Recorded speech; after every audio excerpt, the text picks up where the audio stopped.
एक शख्स अंधेरी रात में फजर की नमाज पढ़ने के लिए घर से निकला।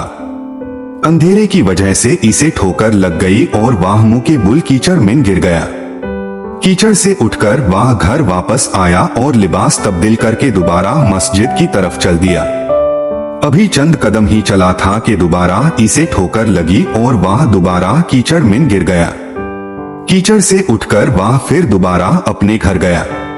लिबास बदला और मस्जिद जाने के लिए दोबारा घर से निकला। जैसे ही वह अपने घर से बाहर निकला तो इसके दरवाजे पर इसे एक शख्स मिला जो अपने हाथ में रोशन चिराग थामे हुए था। चिराग वाला शख्स चुपचाप नमाजी के आगे मस्जिद की तरफ चल दिया।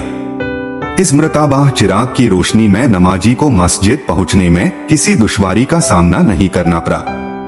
वह खैरियत से मस्जिद पहुंच गया। मस्जिद के दरवाजे पर पहुंचकर चिराग वाला शख्स रुक गया। नमाजी आयसी छोड़कर मस्जिद में दाखिल हो गया और नमाज अदा करने लगा। नमाज से फारिग होकर वह मस्जिद के बाहर आया तो वह चिराग वाला शख्स इसका इंतजार कर रहा था ताकि इस नमाजी को चिराग की रोशनी में घर छोड़ आए।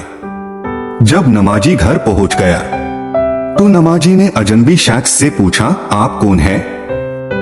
अजनबी बोला, सच बताओ तो मैं इब्लीस हूं।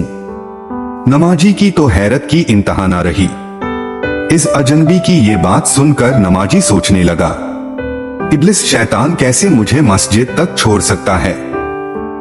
इसका काम तो लॉग ऑन को बहकाना है। तो इस शख्स ने बड़ी हैरत के साथ इब्लिस से पूछा, तुझे तो मेरी नमाज रह जाने से खुश होना चाहिए था, मगर तुम तो चिराग की रोशनी में मुझे मस्जिद तक छोड़ने आए।